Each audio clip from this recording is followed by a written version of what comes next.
Have you ever woken up to the sound of a shovel hitting your backyard at 7 o'clock on a Saturday morning? Waking up to birds singing is poetic. Now, waking up to the sound of earth being torn up as if someone was digging a hiding place for a body is something else. And that's how my morning started, with a neighbor thinking that my property was a continuation of the condominium playground. She's always been like that, the kind who act as if they'd been born with a manual of other people's behavior under their arm. You know that kind of person who doesn't ask, just appears and affirms? That's right. She didn't ask if she could touch my yard. She just picked up a shovel and started digging. Yes, digging. It wasn't a small hole, the kind you dig to plant a tree seedling. It was a ditch, long, deep, straight. Apparently, she had even marked it out with string, stakes, and everything. A feat worthy of fifth-grade engineering.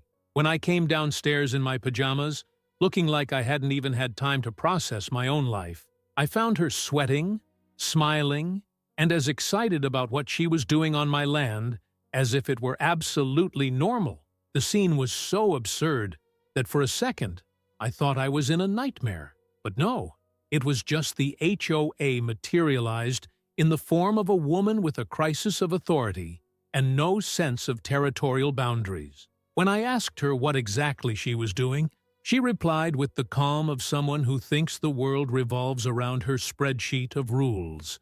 Oh, it's to facilitate drainage in the neighborhood. Rainwater needs to flow more freely, and your yard was the main obstacle. My yard. Obstacle.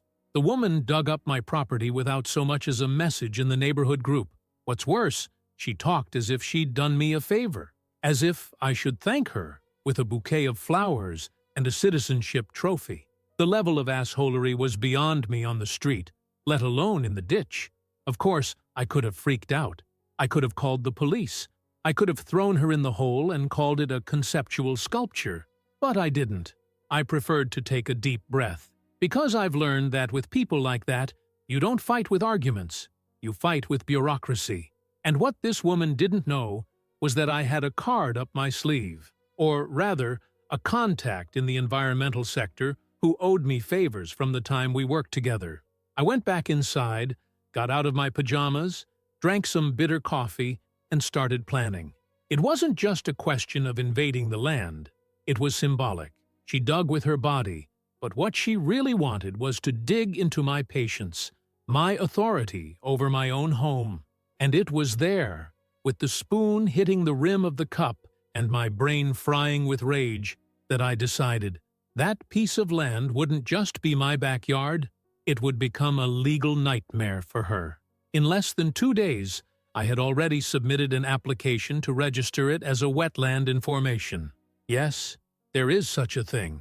Not only does it exist, but the process is much simpler when there is the presence of water, artificial alterations, and the intention to reforest. And guess what? The lady digger had left the ditch open with puddles of rainwater, enough to characterize the beginning of a wetland in conditions of environmental recovery. Bingo! I started buying native tree seedlings. I asked for a quote from a landscaper. I made a point of hiring a team with uniforms and badges just to make sure all the neighbors saw what was going on. The hole she dug became a flower bed. The branches spread out. Shade began to grow. And with it, bureaucracy. Because now, to move that soil, she would have to deal with environmental laws. And, with luck, maybe even federal inspection if I put a peppered toad or 2 rare species there. After all, those who dig holes in others sometimes end up in a 5,000-page lawsuit. The neighbors began to comment. Some thought I'd gone mad and become a radical ecologist overnight. Others knew exactly what was going on and laughed discreetly. But her? Well, she didn't look as smiley as she had on the day of the shovel.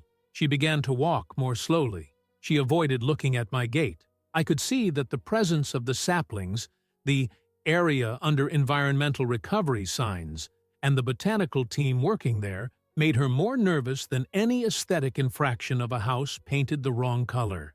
And I just watched, calmly, like someone watching a tree grow with pleasure. But something told me that she still hadn't understood the depth of the hole she had dug. Metaphorically speaking, things got really serious when the municipal team arrived with an environmental technician and a clipboard. That same clipboard she loved so much was now in the hands of a man with dirty boots, a wide-brimmed hat, and a face like someone who has no patience for gossipy neighbors. He spent a whole morning walking around my yard, making notes, measuring the soil moisture, and taking photos of the ditch, now filled with aquatic plants, damp clay, and two little frogs that appeared out of nowhere, as if they had been hired by me. That week, everyone knew. My land had been officially classified as a wetland under regeneration. Yes, with a stamp, document, protocol number, and everything. The same woman who dug the ditch without permission now had before her a piece of land protected by environmental law. The irony was so perfect that it was like a comedy script, one of those that you watch thinking, there's no way someone could be so stupid in real life. But then you remember, it's always possible. After that, it didn't take long for the chirping to begin. The day after the town hall protocol, she appeared marching down the sidewalk holding a pile of printed papers. Her eyes were burning hotter than a Sunday barbecue. She said she was organizing an HOA petition to restore the original use of the area and reverse the illegal interference with the local ecosystem. That's right. The woman who destroyed my lawn with a shovel was now saying that I was interfering with the ecosystem. That was hard to swallow without laughing. She went on to present herself as a community landscape compliance advocate, a title she invented herself, of course. She started knocking on doors, telling her version of the facts, that she had dug an emergency ditch to prevent flooding in the neighborhood, and that I, in an act of personal revenge, had turned the neighborhood into a jungle. He said that the birds that now sang in my yard were too noisy, that the trees prevented a panoramic view of the street, and that an elderly neighbor almost tripped over a branch, although no one ever saw the branch or the elderly man. Only this time, the residents didn't buy the story. Some laughed in her face. Others pretended not to be home. There was one who replied with a resounding, "Good luck," and closed the door. People were tired of the mania for control, the obsession with rules, the spreadsheets of door color and bush size. And seeing that woman losing territory to a handful of trees was almost therapeutic for the whole neighborhood. Meanwhile, life in my backyard was going at a greener pace than ever. The landscaping was becoming an attraction. People were coming from other streets to see the mini forest of discord. One child even nicknamed the place Gnome Forest. Not that I've put gnomes there, yet, but who knows? The most delightful thing was watching her face every time I walked past. She would squeeze her eyes shut, frown, and seem to mentally count to 10. Sometimes she would stop across the street and take photos, perhaps in the hope of gathering material for a new imaginary dossier.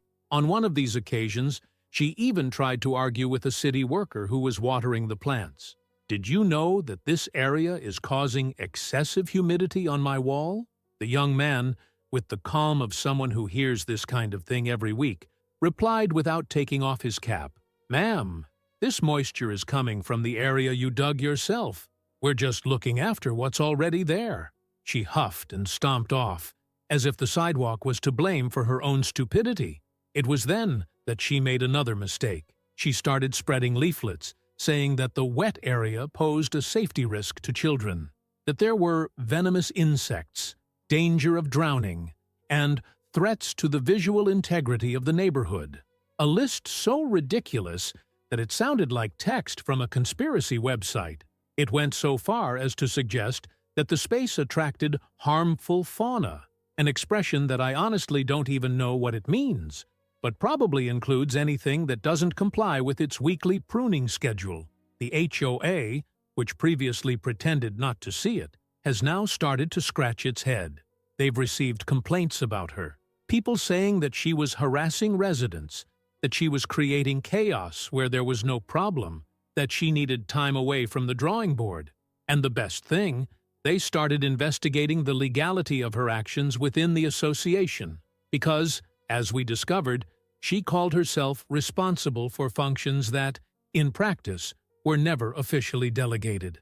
The tables were turned, and not slowly. Meanwhile, I continued planting, now with municipal authorization, ecological guidance, and even the support of the neighborhood school, which wanted to make an educational visit to the area. That's right. The ditch became a classroom, and the woman who dug it became a case study in how to dig up your own failure with a shovel of arrogance. The woman lost her composure for good when she saw the sign being installed. It wasn't just any sign. It was made of recycled wood, with hand-carved, varnished letters, positioned with care and precision at the beginning of the now-named Bosque de Regeneración Comunitaria, a beautiful, poetic name, with an NGO feel. But the best part was the metal plaque next to it. Environmental Preservation Area. Access restricted by municipal law, no. Modification prohibited without official authorization. As soon as she saw it, she stopped in the middle of the sidewalk as if she had been hit by an imaginary judo kick. Her face contracted in a mixture of horror and indignation. Her eyes ran over the letters as if trying to find some legal loophole. They didn't. Just a reminder printed in large font. Any unauthorized modification would constitute an environmental crime, subject to a fine and formal charges. She didn't say anything at that point. She just turned around, took hard steps, and disappeared into the house. It was the loudest silence I've ever heard. The kind of silence that screams, "Defeat is chewing at my wits." Over the next few days, she tried a more technical approach. She showed up at the HOA special meeting with a 50-page dossier, bound and full of colored post-its, as if that was going to save her territorial dignity. It pointed out negative impacts of spontaneous afforestation, suggested that the sound of unknown birds could cause anxiety in the elderly, and that the humidity of the area could contribute to cracks in neighboring foundations. People listened, because education still exists, but at the end, the president of the association, who had already lost her patience months before but kept her diplomatic composure, thanked them and simply said, "We'll forward it to the legal department for analysis," which, in plain language, meant, "We're going to throw this paper in the back of the drawer until you forget it exists." But forget? Forgetting wasn't in her vocabulary. The woman resurfaced the following week with an even more pathetic idea. She spread rumors that the area was being used for pagan rituals. That's right, pagans. A neighbor told me, unable to contain her laughter, that she had suggested that the positioning of the trees followed a druid pattern of invocation, and that at night you could see strange lights between the branches. What she probably saw were the solar lights I installed to keep the trail lit and safe, the same ones that flash when they detect movement. Simple technology, but in the head of someone who has lost their sense of reality along with their authority, everything becomes witchcraft. She started saying that the spiritual energy of the street was changing, that the neighborhood was being taken over by negative vibrations since the trees started growing. A new resident, who had never heard of her, asked if she sold crystals. She turned red on the spot and went off muttering about how nobody took community safety seriously anymore. That's when something happened that not even the most exaggerated screenwriter would have thought of. An owl took up residence in the woods.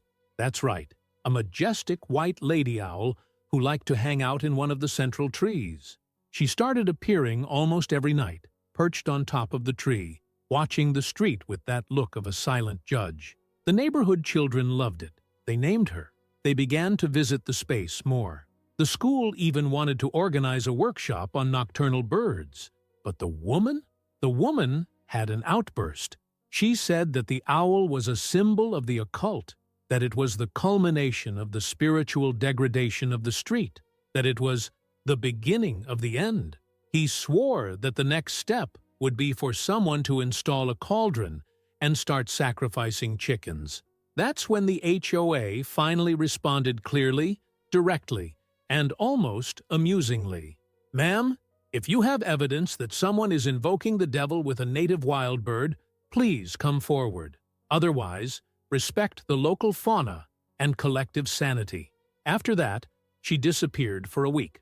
Locked in the house, curtains closed, no clipboard walks, no notes on the neighbors' doors, just the sound of the birds in the woods growing, and the owl, firmly seated on its nocturnal throne. You could feel it. It was trying to come up with something, because this type never really surrenders. It just backs off to get a boost. The calm didn't last, because of course it didn't. People like that can't accept losing the stage. And what was once just obsession turned into a poorly disguised Cold War. The woman reappeared, as expected, but this time less talkative and more strategic. One day, she left an envelope on my doorstep. Inside, an anonymous note printed in standard word font and typos, saying that the artificially built forest was attracting dangerous energies and nocturnal pests. She went from owl to a collective delirium of radioactive bats. The following week, I watched from upstairs as she tried to measure the perimeter of the forest with a construction tape. Yes, at dawn. Wearing a flashlight stuck to her forehead and walking quietly, as if someone wouldn't notice a grown woman cosplaying as a miner on someone else's sidewalk. That was rock bottom, only she seemed willing to dig even deeper. That's when an unexpected visitor arrived. A state inspector from the Environment Department. He showed up with a badge, a map, and a drone. He explained that, once the area had been registered as a protected space, it was common procedure to survey and catalog the ecosystem information. Guess what they found? 3 species of native plants growing spontaneously, 2 birds' nests, a rare type of mushroom, and traces of small wild rodents. In short, the site now had real ecological value. It was no longer just a symbolic revenge. It now had technical support and legal backing at state level. It was like turning a take that into a public medal. What started out as debauchery became a reference. The City Council put the space in a pilot project for environmental requalification, and with it came more signs, a QR code with information about the place, and even a mention on the city's official website. History has become the pride of the neighborhood. And the woman? Well, she became the joke. The siege closed in. What was left of her inflated ego began to crumble. The HOA, fed up with the invented accusations, set up an internal process to evaluate her conduct over the last few years. The list of absurdities was long, from harassment of dog owners to unauthorized pruning ambushes. The board decided in an assembly, by an overwhelming majority, to suspend all her involvement with community management for an indefinite period. In practice, she was fired from her position as informal sheriff of the neighborhood. She lost her post, her microphone, her sham authority. The only thing left was the bench in front of her house, where she now sat every evening, looking like she couldn't believe she'd lost her power to a tree, a frog, and an idea too good for her to understand. The tastiest irony came weeks later. A new couple moved in next door to her, young, lively, with a noisy dog and dubious taste in Christmas decorations. They installed flashing lights day and night, a colorful fountain in the backyard, and a giant pink flamingo statue right in front of the woman's window. She tried to intervene, of course. She sent a note, threatened a fine from the HOA, but no one paid any attention. After all, she was nobody else. The couple, unaware of anything, responded innocently. "We heard that this neighborhood was very liberal. We even loved the little woods next door. You're lucky to live near a protected ecological area. The energy here is great." The woman didn't answer. She just closed the curtain. The woods continued to grow. The owl returned every night, and the sign, with its round QR code, now led straight to an official municipal website, Urban Green Recovery Initiative, an example of how small actions can become great legacies. And that's how it all worked out. A ditch opened by ego, transformed into a symbol of resistance, justice, and debauchery with a legal signature. The woman who thought she could rewrite the rules of coexistence lost to her own arrogance. She was buried in oblivion by the bureaucracy she used so much against others. Best of all, I didn't even have to lay a finger on it. I just planted, and I let it grow. And if you liked this video, don't forget to leave a comment and a like.